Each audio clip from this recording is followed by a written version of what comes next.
aquí trabajando por el radicalismo, esperando que poder constituir un partido amplio y contenedor de todos los sectores y también que pueda abrirse a otros sectores que piensan como nosotros para poder constituir una alternativa a este gobierno autoritario y demagogo que estamos soportando. Bueno, nada más, solamente eso, quería darle la bienvenida en nombre del partido de la Unión Cívica Radical de General Rodríguez. Gracias.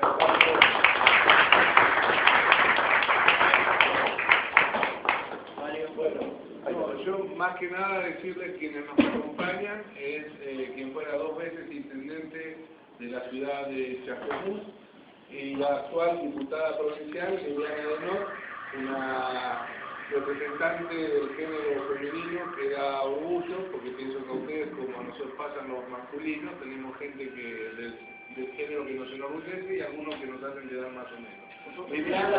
Liliana es de las que realmente hace quedar muy bien porque es la que trajo a la política esa visión femenina, contenedora, abuenadora, preocupada realmente en privilegiar las urgencias en esta cuestión de que siempre hay que resolver cuestiones importantes para garantizar igualdad.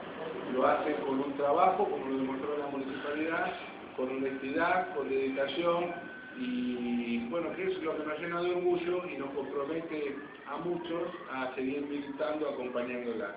También tenemos la presencia del presidente del bloque de la Unión Cívica Radical del Senado de la Provincia de Buenos Aires, que es Carlos Fernández.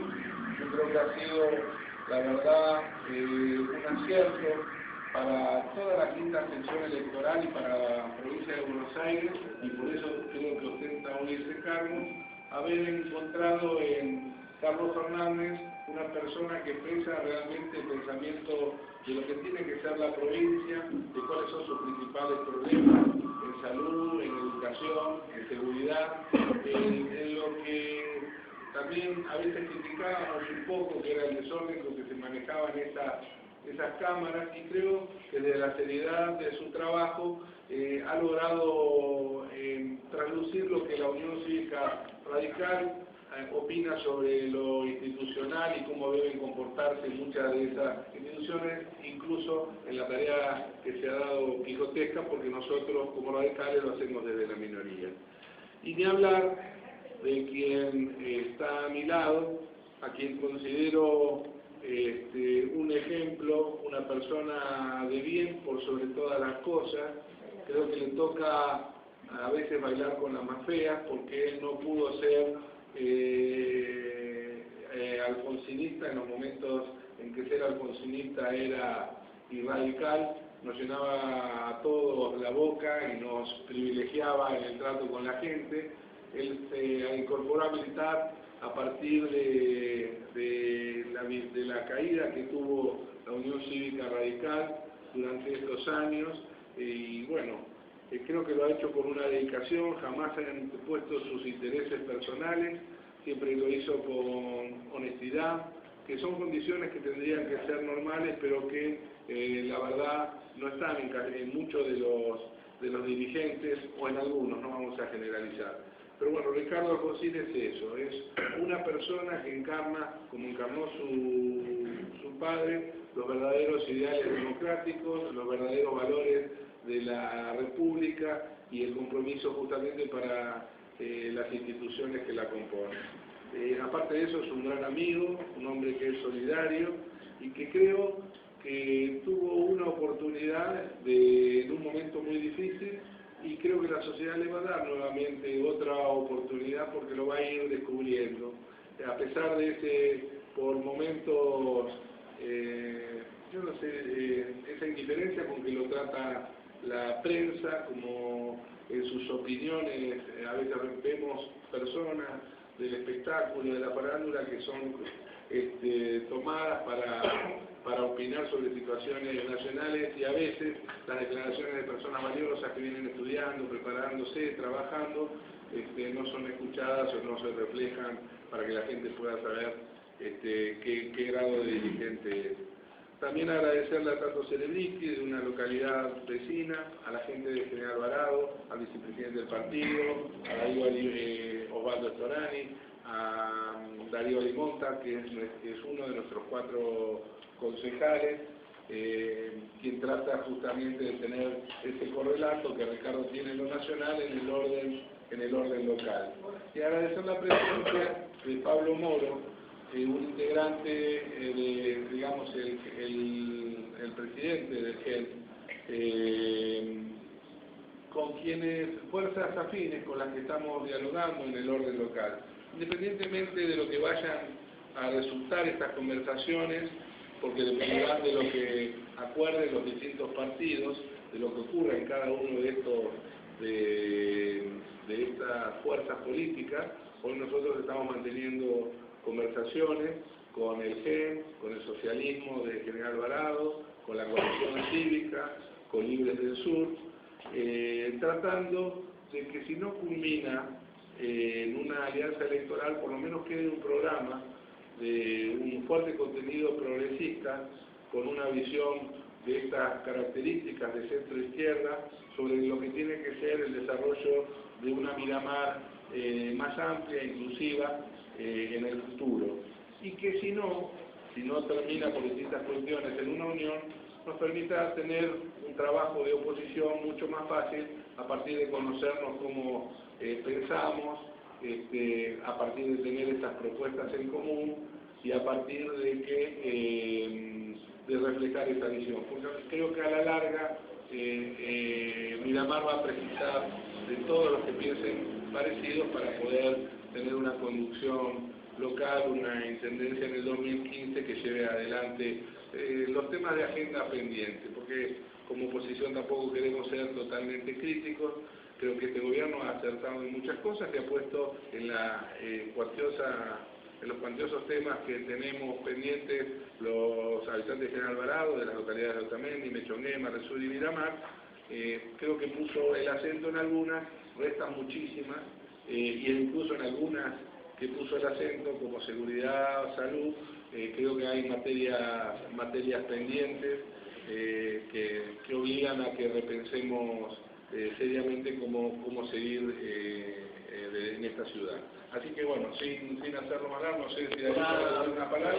Una cosa, y nos molesto antes de que le perdón a los periodistas, pero quiero agradecer aparte de la presencia de todos, de la cualidad, alguna gente turista, y al presidente que nos conocimos ahora de la UCR de Tapiales, Miguel Bolonino, agradecerle la presencia, que es alguien que está de paseo, pero bueno, tiene radicada su familia acá, así que el agradecimiento por la presencia, y bueno, disculpar los medios de la tardanza, pero desde mi función, lo único el agradecimiento por la presencia de la dirigencia, sobre todo de Ricardo, que creo que es algo invalorable en esta época, y esperemos contarlo en este año electoral, una recorrida. Le voy a tomar un compromiso de visitar Otamendi y Mechongué, que es una cuestión que tenemos pendiente, porque tenemos mucho radical y mucho gente alfonsinista que está esperando la visita de Ricardo. Así que el compromiso es que cuando vuelva podamos recorrer los pueblos del distrito que lo van a esperar con los brazos abiertos.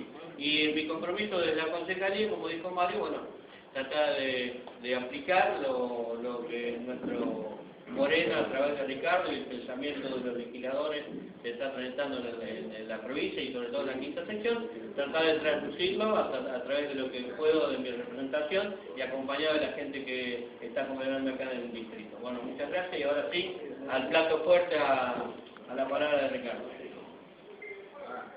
Llegó el presidente de la coalición cívica, Raúl Trejo, también. Bueno, sí, muchas gracias. Que le agradecemos a Pablo Moro y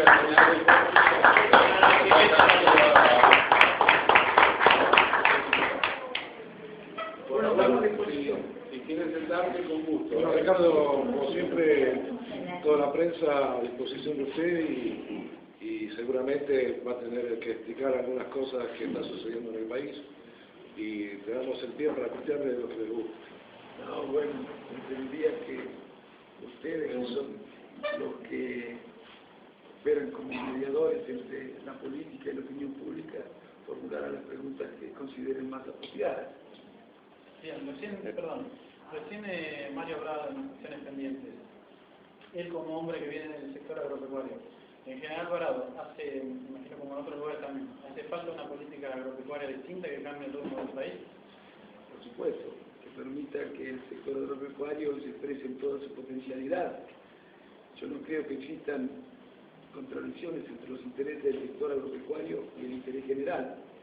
En el caso de que se diera en alguna ocasión alguna discrepancia entre estos dos intereses, estoy seguro que el sector agropecuario, como lo ha venido haciendo desde el 2001 después de la crisis, se manifestaría dispuesto a colaborar con el interés general. Hasta ahora, las políticas aplicadas por el gobierno central, desde mi punto de vista, no han hecho más que complicar la situación, sobre todo de los pequeños y medianos productores, tratándolos a todos como si fueran iguales, estableciendo políticas que no discriminan entre la envergadura de cada uno de los productores.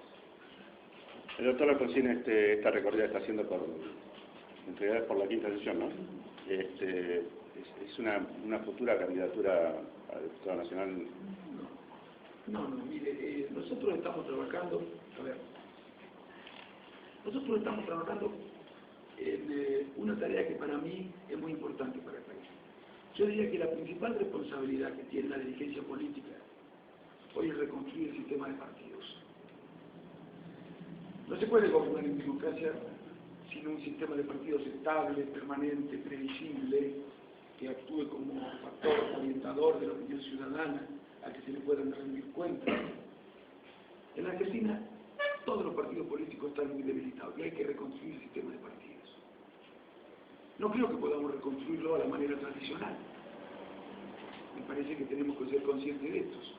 Entonces, quienes estamos trabajando en política y tenemos coincidencias importantes, tenemos que hacer un esfuerzo para reconstruir este sistema de partidos a través de lo que podríamos llamar bifrentismo. Nosotros queremos aportar, y en eso estamos trabajando, en esta particular circunstancia histórica, a la reconstrucción del sistema de partidos. Nos toca reunir a quienes piensan igual y están trabajando de manera separada. Como todos ustedes saben, y Carlos Fernández ha sido uno de los interlocutores en esos encuentros, hemos mantenido reuniones con fuerzas del FAP, a solicitud de las propias fuerzas del FAP, y a veces esa solicitud no es, con dirigentes, hombres y mujeres del socialismo, del GEN, del Libre del Sur y de la coalición cívica. Hemos manifestado toda la disposición a trabajar para construir este frente acercando posiciones. Me parece que esta es la principal responsabilidad que tenemos quienes nos dedicamos a la política. Espero que todos, porque cuando uno quiere o dos lo quieren, uno no puede. Espero que todos estemos a la altura de las circunstancias y seamos capaces de hacer lo que sea necesario para construir una alternativa que no se agote en el 2013 ni en el 2015, que perdure en el tiempo, porque lo necesita la Argentina. El radicalismo en este caso, ¿cuál es la postura que propone, digamos, como puntos fundamentales para que se pueda llegar a esta alianza programática en principio y luego trabajar en conjunto? Es importante señalar en primer lugar que los medios de comunicación dan cuenta de la existencia en el partido de algunas dirigentes que proponen un acuerdo con todos, incluso con los que piensan diferente. Pero lo que no dicen los medios, aunque la mayoría de los dirigentes informados, incluso los que no son de nuestro partido saben, lo que no dicen los medios es que esas posiciones son absolutamente minoritarias. Yo les cuento que quienes proponen una cosa semejante lo hacen con la mejor intención, pero creo que están equivocados y son absolutamente minoritarios en el partido, y esto va a quedar demostrado en la convención. Mire, el partido de gobierno, el oficialismo, imagina dos escenarios como muy favorables para el partido de gobierno en el 2013 y el 2015. Un escenario sería el siguiente: que vayan todos separados en la oposición, todos separados, eso le facilita el triunfo. Y el otro escenario favorable para el gobierno, que vayan todos juntos, los que piensan de manera diferente. Ese también sería un escenario favorable para el gobierno, que vayan a disputar el gobierno nacional quienes piensan de manera diferente, porque la inconsistencia programática de semejante frente lo haría muy vulnerable en términos electorales. La gente sabe que no se trata de ganar elecciones, sino de gobernar después desde la presidencia de la República. Y sería muy difícil hacerlo si a la presidencia de la República llegan fuerzas reunidas en un frente y en el que participan, digo, partidos políticos que tienen posiciones contradictorias. De manera que esto hay que explicárselo a la sociedad. Por eso salimos también a visitar a todos los legisladores, para explicar cuáles son las posiciones mayoritarias del partido. Mire, ¿quiénes deberían reunirse? Le digo un poco en palabras. Los que compartan, la fuerza que compartan la necesidad de defender y afirmar valores republicanos fundamentales, que también su desconocimiento afecta la economía, por ejemplo en términos de inversión. Los que compartan la necesidad de afirmar valores fundamentales de la democracia, no solo las elecciones, la tolerancia, el respeto por el que piensa diferente, la defensa de las libertades, y concepciones socialdemócratas. Los que compartan concepciones socialdemócratas, llamadas también progresistas, deben reunirse. Es más difícil explicar por qué quienes piensan así trabajan separados que explicar por qué van juntos. Espero que estemos a la altura de las circunstancias y seamos capaces, como les decía, de hacer lo que hay que hacer para construir un frente así. Ricardo, usted ha estado hablando hace un tiempo de la inflación, un problema que nos atañe a todos y nos preocupa, nos tiene terriblemente preocupados. ¿Cuál es la diferencia entre la actualidad y el último tramo de la administración de su padre con respecto al aumento del costo de vida en esos tiempos? Mire, son situaciones muy diferentes, económicas, sociales, políticas, son actores también diferentes. Hoy no es fácil explicar la inflación. Tenemos superávit comercial, es decir, es más lo que le vendemos al mundo de lo que el mundo nos vende a nosotros. Tenemos superávit en cuenta corriente, es decir, son más los dólares que nos ingresan que los dólares que tenemos que mandar al exterior porque importamos o porque pagamos deuda. Tendríamos que tener superávit fiscal, la economía está creciendo. A diferencia de lo que ocurría durante la década del 90, el mundo es extraordinariamente favorable para la Argentina. En aquellos años era muy difícil. Nosotros veníamos de una dictadura con muchas demandas postergadas. No podíamos someter a la población a un ahogo que le significara vivir situaciones más difíciles que las que se habían vivido durante la dictadura. Tuvimos que ser no tan rigurosos en cuestiones fiscales, pero hoy no existe esa necesidad, porque tiene muchísima plata el Estado, muchísima plata. Ningún gobierno tuvo que gobernar teniendo tanta plata. Y sin embargo, no solamente tenemos inflación, que no deberíamos tener. A pesar de tener tanta plata, tenemos los mismos ferrocarriles que teníamos antes de tener tanta plata, antes del crecimiento. Producimos menos petróleo, menos energía que antes del crecimiento, que antes de tener tanta plata. Tenemos una educación que en términos de calidad es inferior a la que teníamos antes de tener tanta plata. Tenemos una seguridad que es peor que la que teníamos antes de tener tanta plata, antes de crecer tanto. Tenemos el mismo sistema financiero que teníamos antes de tener tanta plata. El país no se ha industrializado. Tenemos la misma estructura productiva, la misma matriz productiva que teníamos antes de tener tanta plata. ¿Por qué no han sido eficientes? Ustedes me dirán, bueno, pero ¿cómo pueden decir que no han sido eficientes si han crecido la economía? ¿Pero cómo no íbamos a crecer? Bueno sería que no creciéramos con un mundo tan favorable para la Argentina y para toda América Latina. Todos los países de la región crecieron, incluso algunos crecieron más que nosotros. No podíamos dejar de crecer. El mundo era prueba de errores, pero con el crecimiento solo no alcanza. Es necesario que ese crecimiento sea lo consistente y sólido, todo lo consistente y sólido posible, para que cuando cambien las circunstancias internacionales no nos afecte a nosotros de manera negativa. Bueno, hay muchísimas cosas que han dejado de hacer por falta de eficiencia. Ricardo, una consulta. ¿Qué opina usted de las relaciones a nivel nacional con respecto al continente asiático? Bueno, mire, si...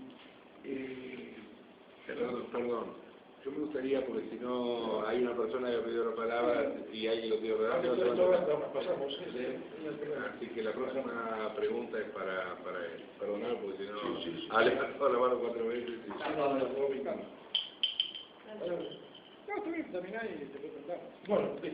Bueno, yo creo que se han producido cambios muy importantes en el mundo y hay que nosotros tengamos también que redefinir la estrategia de inversión de la Argentina en el siglo XIX lo dominaban los ingleses, el siglo XX los americanos, hoy hasta el Pacífico aparece como una oportunidad extraordinaria para todos los países emergentes. Tenemos que tratar de profundizar nuestras relaciones con esos países, defendiendo siempre, por supuesto, el interés general. Pero tenemos una gran oportunidad sí para los países emergentes y tenemos que definir, como decía, una estrategia inteligente en conjunto con los otros países latinoamericanos para aprovechar las circunstancias que Asia-Pacífico nos ofrece a los países emergentes. Ricardo, te voy a hacer dos preguntas. Ya termino. Una es, ¿qué pensás del tema este de la coparticipación de la provincia de Buenos Aires? Está Carlos Fernández. ¿Cuál es la posición que se puede tomar? Y la otra, hace pocos días estuvo Néstor Taza y Leopoldo Morón, y no vino Pose, pero venía Pose ese mismo día, también un hombre que se acercó al macrismo. ¿Cómo se le puede explicar a la sociedad desde el radicalismo, esta diáspora que parece que tiene algunos dirigentes, o que son caminos, por lo menos para mí, desde mi punto de vista, no es el mismo Macri que Vila? Sí. Empecemos por lo último, lo otro se lo digo a Carlitos, la provincia, Carlos Fernández, siguiente tema. Dije recién que efectivamente en el partido hay algunos dirigentes que formulan propuestas de esa naturaleza. Yo confío en que lo hacen pensando que ellos están a lo mejor, si no están absolutamente equivocados. Pero además, lo que no dicen los medios, cuando consignan o escriben sobre las distintas posiciones del partido, lo que no dicen es que esas posiciones, la de ir en un frente con todos, es absolutamente minoritaria. Y va a quedar demostrado en la convención, absolutamente minoritaria.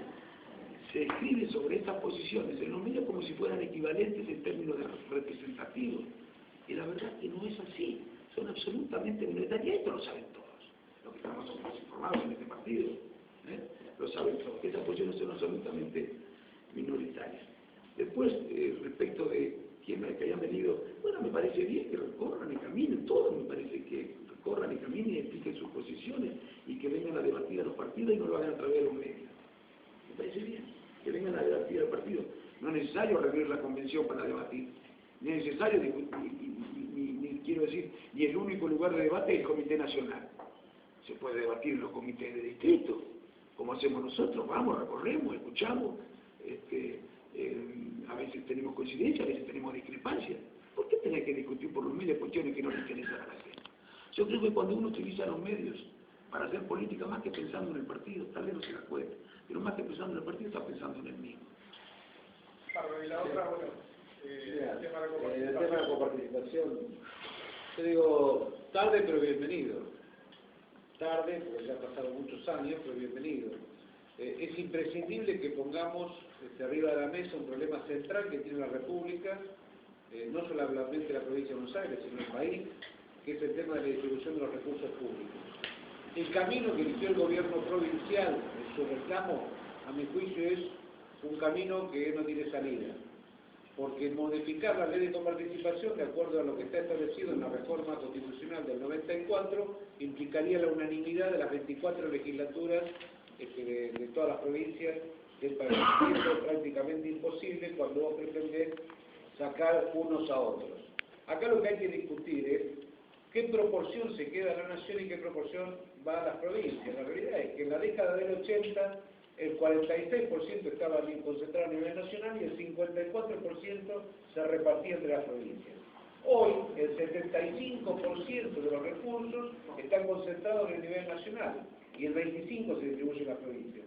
No es casualidad que todas las provincias argentinas hayan aumentado patentes, ingresos brutos, impuestos inmobiliarios. Digamos, hay una razón, es que no tienen los recursos. No es casualidad que todas las provincias, Córdoba, Santa Fe, Entre Ríos, Corrientes, Tucumán, Salta, Mendoza, La Pampa, Santa Cruz, la propia provincia de Buenos Aires, coloquen bonos, letras en el mercado financiero internacional, ahora cerrado, o en el mercado financiero local para tratar de financiarse, para pagar cuestiones mínimas. Resulta una paradoja que la provincia más rica e importante del país, que vamos a coincidir todos, que es la provincia de Buenos Aires, es la que mayor cantidad de recursos aporta, la que mayor cantidad de habitantes tiene, de la provincia más rica e importante del país. Después de una década de crecimiento del país, no le paga a los proveedores de los comedores escolares, no le paga a los proveedores del transporte escolar, no le paga a los proveedores de medicamentos, están suspendidas todas las operaciones programadas en los hospitales públicos de la provincia. no se puede andar por la ruta de la provincia de Buenos Aires.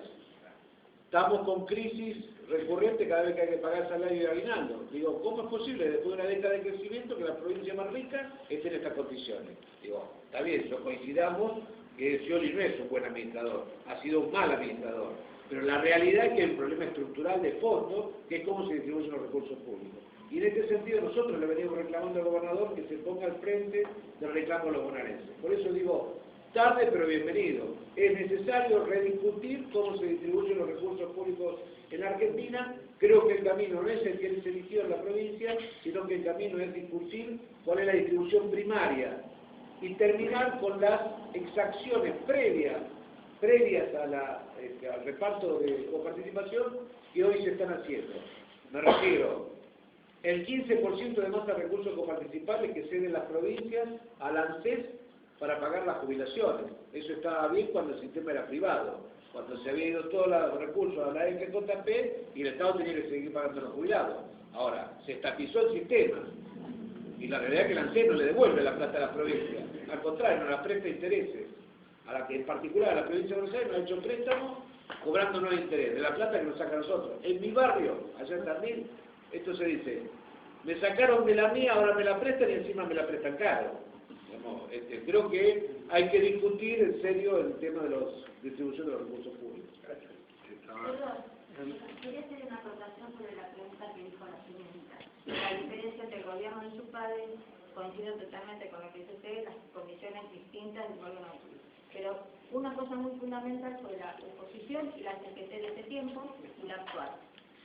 Que si antes ahora dicen que ponen palos en la rueda, en ese tiempo no ponían palos en la rueda, directamente sacaban la rueda. Es mi opinión, ¿eh? Son culturas, sociedades, dirigentes distintos, me refería a eso. Todos creo que hemos aprendido y no creo que se repita en Argentina los comportamientos que existieron por parte de la oposición durante aquella década, durante aquella transición que tuvo que enfrentar momentos tan difíciles. Posteriormente, pasado algunos años, los propios dirigentes que habían tenido una actitud demasiado poco comprensiva, muy poco comprensiva con el radicalismo, reconocieron su error. Sí, ahora se vienen las elecciones en el 2013. ¿Cómo está posicionado en la Unión Cívica Radical? Bueno, les decía, nosotros estamos trabajando para construir un frente que reúna a las fuerzas que están trabajando separadas y tienen coincidencia. Y esta es una tarea que no solamente deben asumir la dirigencia provincial o la dirigencia nacional, porque también tenemos que ser escuchados en los distritos, y son los dirigentes de los distritos los que deben hacer escuchar su opinión hacia arriba, para que se sepa los dirigentes nacionales cuál es la visión que tienen los dirigentes locales. Entonces yo visito a los pueblos y digo, ¿qué quieren ustedes? ¿Qué les parece que es lo mejor? Y discutimos. No pueden ser decisiones que se tomen desde las cúpulas sin consultar a las bases. Yo creo que todos tenemos que comprometernos, si participamos de esta idea, si creemos que hay que construir una alternativa que le aporte a la República, a la recomposición de partidos políticos más concretamente, tenemos que trabajar desde los distritos, haciendo conocer nuestras posiciones y presionando a los dirigentes, en el mejor sentido de la palabra, a los dirigentes nacionales o provinciales. Bien, señor Paramayo, ¿qué debe mejorar el radicalismo a nivel local para tener mayores expectativas del año que viene en el ámbito legislativo? Yo creo que tenemos que avanzar más sobre las coincidencias. Creo que los dos sectores que hemos quedado en el radicalismo de General Alvarado hemos prevalecido lo institucional, lo orgánico, nuestras conductas han estado en ese sentido y por eso hay un respeto, creo que es mutuo desde esa relación, como dice, que hay que aclarar, donde ellos son mayoría partidaria y nosotros somos la minoría. Sí me parece que tienen, si bien el trabajo es de dos, esa relación de fuerza da una mayor responsabilidad a quienes hoy conducen el partido y que tienen que lograr una mayor integración entre estos dos sectores, una apertura del partido hacia los grandes ausentes todavía de la política. Son muy pocas las presencias de los jóvenes hoy en el radicalismo, es escasa la presencia de la mujer, y creo que también tiene que haber una recuperación de algunos dirigentes que se han quedado en su casa directamente o en algún momento han explorado algún otro camino. Pero bueno, en eso estamos trabajando. En cuanto a qué lo mejoraría, me parece que la renovación, la circulación de dirigentes, la posibilidad de formar cuadros para cuando llegue el momento, que no parezca improvisado, que no tengamos que traer, como le ha sucedido a este gobierno, cuadros de otras ciudades para venir a administrar Miramar. Entonces me parece que este es el desafío, lograr a recuperar el partido político a pleno, así con formación de militantes, con la apertura necesaria, prevaleciendo la búsqueda de esas coincidencias. Diferencias las tendremos que enmarcar en algún momento de la vida partidaria, pero me parece que la sociedad está esperando esto. Y una apertura especial a otra fuerza. Nosotros hace unos años comenzamos también en una situación similar. Nosotros teníamos la vicepresidencia del partido, que estaba Darío Alimonta, presencia en el Consejo Deliberante con dos concejales, que eran Alejandro Ruiz y Felisa, estaba terminando Dillon, y tratamos de empezar a hacer diálogo con el socialismo. De hecho, de ese diálogo, el socialismo después de muchos años se presentó a elección, porque lo motorizó. Y después estábamos charlando también con Pablo Moro del GEN, pero no tuvimos un correlato. Cuando llevamos esta voluntad y ese trabajo, porque hicimos actividades en conjunto al seno del partido, el partido no abrió las listas al acuerdo cívico. El acuerdo cívico ganó en la sección y nosotros podríamos haber ganado la de concejales en el orden local y empezar una etapa siempre. Si vos vas ganando en fuerza, si tenés más concejales, si podés aparecer ante la opinión pública con más peso para preocuparte de los distintos temas que hoy vive la sociedad que ha ganado, es decir, desde problemas ambientales con el vivero, a definiciones que estamos postergando año tras año sobre el tipo de turismo. Yo no voy a hablar de turismo, soy un hombre del campo, pero sí entiendo que tiene que haber este tipo de definiciones. ¿Cómo vamos a terminar? Hoy lo más fácil es pensar que una comunidad agropecuaria, como comandante Nicanor Otamendi, está pidiendo, lo vemos como normal, que por no ser contenida por la cabecera del partido o por las políticas del Ejecutivo, esté pidiendo una separación. Ya lo sufrió, los chascomús les llaman, sabemos lo que significa, en vez de ver cómo podemos hacer para que esa gente se sienta integrada, se sienta albaradense, se sienta contenido, no se sienta un ciudadano de segunda a la hora de referenciar salud, de referenciar seguridad, referenciar educación, referenciar caminos rurales. Entonces, creo que estas son las grandes cuestiones que si nosotros estamos, la gente nos ve preocupados en tratarlas. Si nos ve preocupados en tratarlas con otras fuerzas, como digo, independientemente de la propuesta electoral que le propongamos a estas fuerzas, pero sí va a garantizar ese trabajo conjunto, a priorizar esos temas, que después, desde los distintos bloques, las impulsemos. Y creo que el 2015 es un escenario para el cambio en todo lo que hace en la provincia, en la nación, no solo porque vamos a votar en un ejecutivo, sino porque creo que hay el agotamiento de un modelo. Y creo que es obligación de la Unión Cívica Radical hoy dar esa alternativa y en el mientras tanto recuperar el rol de opositor. ¿Por qué? Porque creo que el gobierno nacional tiene demasiado poder y nosotros somos responsables de dos cosas. Hasta ahora de no haber captado en forma mayoritaria el voto opositor, pero a su vez el no haberle puesto coto a ese poder, el tratar de auditar permanentemente al gobierno, apoyando o acompañando lo que nos parece que hace bien, pero señalando con firmeza cuando el rumbo no es el que corresponde para una sociedad en donde quiere instituciones sanas, porque la democracia tiene que alcanzar alguna vez este país, a través de la democracia, el estado pleno de república. Y para eso hay un trecho muy largo a recorrer y es el desafío que nosotros vamos a encarar. Sí, para Ricardo, es una pregunta que hice también cuando vino en otra taza hace poquito, justamente con Leopoldo Morón, el voto juvenil. Bueno, nosotros hemos apoyado esta iniciativa y no tenemos temor de que pueda inclinarse mayoritariamente a favor del oficialismo. Creo que eso supone una subestimación, especialmente en un sector de la sociedad, la juventud, que tiene un espíritu crítico muy superior al que creemos que tiene. Y es bueno que se empiecen a comprometer en política y que asuman la responsabilidad que les corresponde. Lamentablemente no pudimos hacer avanzar nuestro proyecto alternativo.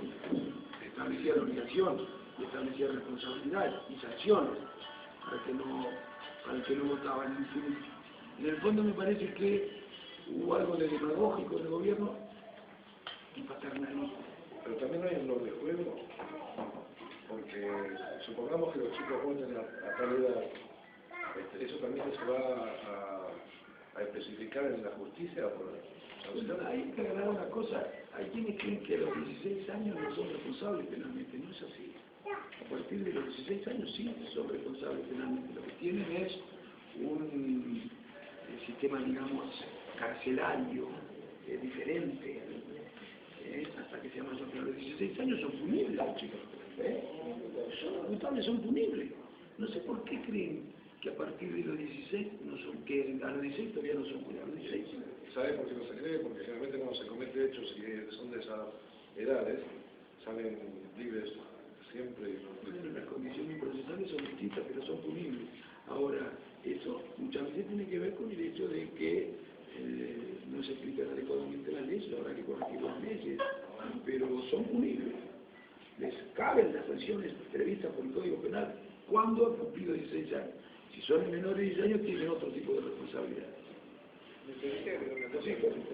mí me gustaría aprovechar la pregunta para llamar a la reflexión sobre una cuestión. Entre 16 y 24 años hay en el país 1.400.000 jóvenes que ni estudian, ni trabajan o tienen un trabajo precario. Si lo reducimos a los que ni estudian ni trabajan, son 900.000 los jóvenes que ni estudian ni trabajan que hay en el país. Si lo reducimos a los que ni siquiera completaron la educación primaria, son 400.000. La enorme mayoría de ellos está en la provincia de Buenos Aires. Entonces, digo, me parece central que cuando hablamos de los jóvenes y de los derechos de los jóvenes, tengamos en cuenta la amplitud de lo que deberíamos estar discutiendo. No solamente votando, sino generando oportunidades de inclusión, porque ese es un tema central que va a afectar al país en cuestiones que después nos fijamos todos, de seguridad, de posibilidades económicas, de inclusión social, de desarrollo en general del país, digamos. Es uno de los temas centrales que tenemos que atacar y discutir, no planteando exclusivamente el tema de voto. Por supuesto que el tema de votar estamos de acuerdo, siempre vamos a estar de acuerdo con la ampliación de derechos. Lo que me parece que hay que plantear la inclusión de otro tipo de derechos que también tienen esos jóvenes a los que la sociedad directamente ha excluido. Una última pregunta, Ricardo. El tema de la reforma financiera, un tema tan que siempre está en los medios, que hablan, no se llega nunca a concretar realmente una reforma financiera. ¿Quién está en el cascabel al gato? Porque no hay vocación por parte del gobierno. Esa es una de las grandes deudas. La reforma financiera también se podría encarar mucho más fácilmente en el momento del crecimiento económico. Y no lo han hecho. Y el sistema financiero sigue tan desarrollado en Argentina como lo era antes del crecimiento económico. Es un sistema financiero que está al servicio, en todo caso, del consumo, con tasas carísimas, y no al servicio de la producción. Es un sistema financiero que no está vinculado con la economía real. Y no ha habido decisiones importantes por parte del oficialismo y ha tratado los proyectos de la oposición para que se proponen precisamente colocar el sistema financiero al servicio de la producción. No hay interés, como un sistema tributario. Pero ¿pueden creer ustedes que sea tan injusto el sistema tributario argentino que obliga a los trabajadores a pagar mucho más que lo que admitiría su capacidad contributiva, muy por encima de su capacidad contributiva, cosa que ya de por sí es injusta, pero mucho más injusta se hace, mucho más irritante se hace, cuando vemos que al mismo tiempo hay actividades muy rentables económicamente, muy rentables, como el juego o la megaminería, o la renta financiera que no pagan de acuerdo a su capacidad contributiva o directamente no pagan impuestos. Pero si es un gobierno progresista, si está tan preocupado por la redistribución del ingreso, ¿cómo no trató de plantear una discusión sobre el sistema tributario, que es un capítulo central en la distribución del ingreso? El criterio que ordena un sistema tributario, para quienes adherimos a concepciones progresistas, debe ser un criterio redistribucionista. En la Argentina pagan más lo que menos tienen. Es una vergüenza eso. Y sin embargo, se dice progresista. Mire, yo creo que en muchos casos no es que hayan hecho las cosas a propósito, son ineficientes. Hay que desterrar el mito de que han sido eficientes. Hemos crecido. Bueno sería que hubiéramos crecido en cualquier país de la Tierra. De nuestras características tenía que crecer. Era más difícil no crecer que crecer. Pero no se trata solo de crecer. Se trata de crecer de manera sólida, consistente, sustentable. Como les decía al principio. ¿Cómo puede ser que estemos como cuando vinimos de España después de 10 años de crecimiento en ferrocarril o peor? En energía o peor? En el sistema financiero igual que antes del crecimiento. Industrialización igual que antes del crecimiento. Puerto y ruta igual que antes del crecimiento. Estas son las cosas importantes para la economía de un país. Y en esto no solamente no hemos mejorado durante estos años, sino que hemos retrocedido. Es que no han sido lo eficientes que creen ser. No han sido en realidad. No han aprovechado como podrían haber aprovechado esta oportunidad. Claro, alguien me dirá, bueno, pero ¿por qué ganan las elecciones? Y miren, porque estamos mucho mejor.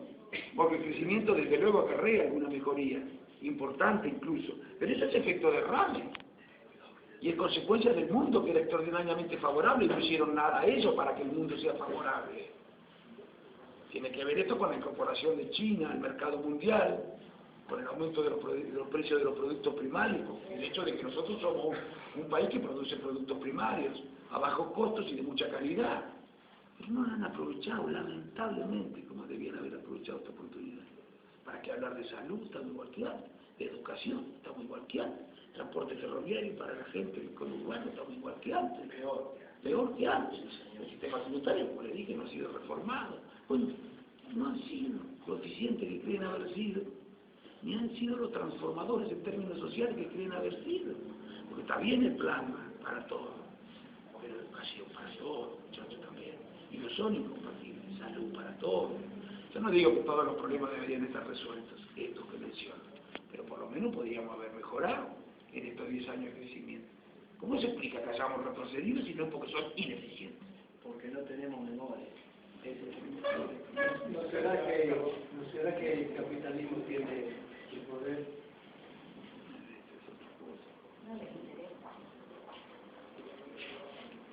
Yo quiero hacer una última pregunta a la diputada.